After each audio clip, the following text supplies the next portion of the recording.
Telegraph Britain का एक बहुत ही रिनाउंड न्यूज़पेपर है और इस न्यूज़पेपर ने एक रिपोर्ट जारी की है और ये रिपोर्ट इस बात की तरफ इंडिकेट कर रही है कि ईरान में एक डिबेट चल रही है और ये डिबेट एक्सट्रीमिस्ट और लिबरल के बीच में हो रही है। ईरान के जो नए प्रेसिडेंट हैं वो लिबरल हैं,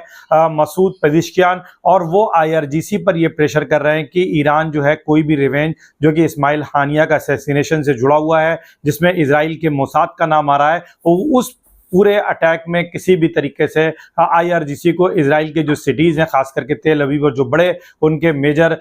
इस्टेब्लिशमेंट हैं या मिलिट्री इस्टेब्लिशमेंट हैं, वहां पर उस तरीके का अटैक नहीं होना चाहिए जिसके के चलते फुल फ्लैश वार ग्रो हो जाए ईरान और इजराइल में, जो अभी तक टलती रही है। हालांकि आईआरजीसी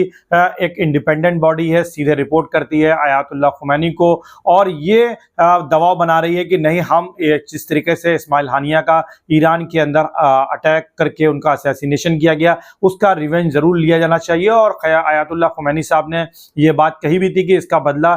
इजराइल से लिया जाएगा। अब इसके चलते वहां पर एक डिबेट है और ये डिबेट को डिकोड किया है टेलीग्राफ ने, और इसी के चलते ईरान का attack day by day delay होता जा रहा है। हालांकि इजराइल ने काफी हद तक अपनी प्रिपरेशन कर ली है कि कैसे इस अटैक को अवॉइड किया जाएगा, टाला जाएगा, वहां फियर भी काफी ज्यादा है। लेकिन अब ईरान में ही दो ग्रुप हो गए। अब इसके चलते कई तरीके के डाउट्स उभर करके आ रहे हैं, कई तरीके की चर्चाएं हो रही हैं। क्या पेजिशकियान ही वो चेहरा थे, वो फेस थे जिन्होंने अपने ओथ सेरेमनी के दौरान ही जिस तरीके से असैसिनेशन हुआ इस्माइल हानिया का, क्या वो एक फैक्टर हो सकता है? क्योंकि कहीं ना कहीं वो अब वार जो हमास और इजराइल की चल रही है उसको कूल डाउन करना चाहते हैं, उस पर किसी ना किसी तरीके से वो रोक लगाना चाहते हैं, और ईरान के जो वेस्टर्न कंट्रीज के साथ इंटरेस्ट हो सकते हैं और जो वेस्टर्न कंट्रीज के साथ जिस तरीके के वो रिलीफ लेना चाहते हैं, सैंक्शंस को हटाना चाहते हैं, क्या इसके पीछे वो सारी चीजें हो सकती हैं? ये सारे सवाल अब उठने शुरू हो गए हैं मीडिया के अंदर, और सोशल मीडिया में तो कई तरीके की बातें हो रही हैं। ये देखने वाली बात है कि आने वाले टाइम में ये ईरान में जो लिबरल और एक्सट्रीमिस्ट की जो फाइट चलेगी, जो डिबेट हो रही है, वो किस दिशा में जाएगी। क्योंकि आईआरजीसी जो है एक इंडिपेंडेंट बॉडी है और ईरान की जो रेगुलर आर्मी है उससे वो इंडिपेंडेंट फंक्शनिंग करती है, उसके इंटेलिजेंस पर उसका पूरा एक अलग से एक निज़ाम है, एक सिस्टम है जिसके अकॉर्डिंग वो वर्क करते हैं। और वो रिपोर्ट किसको करते हैं, जैसा कि मैंने बताया, जो कि वहां के सुप्रीम लीडर आयतुल्लाह खुमैनी साहब हैं, उनको वो जो है रिपोर्ट करते हैं। तो कुल मिलाकर के एक नया डेवलपमेंट ईरान में उभरता हुआ नजर आ रहा है। ईरान एक बार फिर से आइडियोलॉजिकली जो है डिवाइड होता हुआ दिखाई पड़ रहा है, और ईरान में नो डाउट एक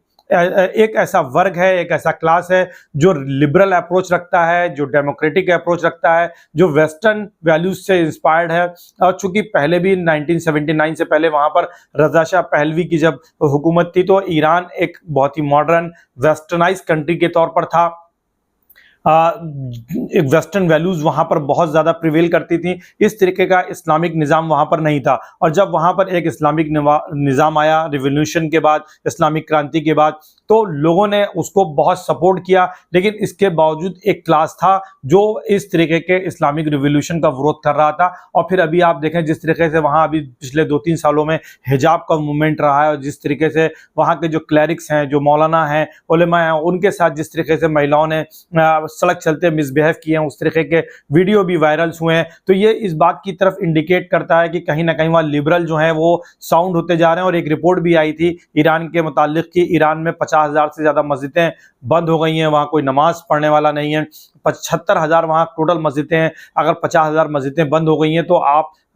उसका एजम्पशन लगा सकते हैं कि ईरान किस डायरेक्शन में जा रहा है। और फिर अभी इलेक्शन हुआ और इब्राहिम रईसी साहब की जिस तरीके से एक इंसिडेंट में, हेलीकॉप्टर चॉपर में जो इंसिडेंट हुआ और जिसमें उनकी डेथ हुई, उसके बाद एक लिबरल फेस का जीत करके आना, ये भी एक सवालिया निशान तो खड़ा करता ही है कि क्या ईरान में लोग इब्राहिम रईसी की मौत के बाद, और एक इस तरीके की मौत जो कि एक दुर्घटना में घटी, उसके बाद भी उनकी आइडियोलॉजी को सपोर्ट करने वाले लोग वहां पर इलेक्शन जीतने में नाकामयाब रहे, और एक लिबरल फेस जीत करके आया। और उसने कहा कि हम कहीं ना कहीं लोगों को जो फ्रीडम है वो उसको अपहेल्ड करना चाहते हैं, और कहीं ना कहीं हम वेस्टर्न कंट्रीज के साथ अपने रिलेशन को भी जो है इंप्रूव करना चाहते हैं। तो ये बड़ा इंपॉर्टेंट सवाल है, इस चीज को बहुत समझने की जरूरत है कि क्या ईरान बदल रहा है, क्या ईरान की लीडरशिप अब वेस्टर्न कंट्रीज के साथ अपने रिलेशन को इंप्रूव करना चाहती है, और क्या ईरान अब सैंक्शंस हटाने के लिए वेस्ट के साथ झुक सकता है, क्या वो इजराइल के साथ कंप्रोमाइज कर सकता है, क्या उसका जो एक्सिस ऑफ रेजिस्टेंस है क्या वो अब कूल डाउन पड़ जाएगा।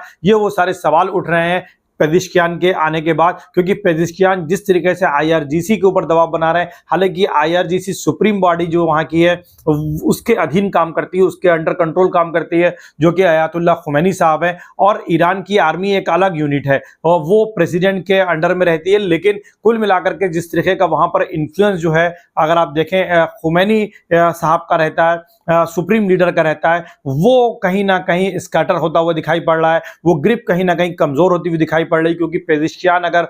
कहीं ना आईआरजीसी को रोकने में कामयाब हो जाएंगे तो डेफिनेटली ये मैसेज जरूर जाएगा कि खुमैनी या सुप्रीम लीडर जो हैं ईरान के, वो कहीं ना कहीं कमजोर पड़ते हुए दिखाई पड़ रहे हैं, और ईरान में जो डेमोक्रेटिक वैल्यूज हैं या डेमोक्रेटिक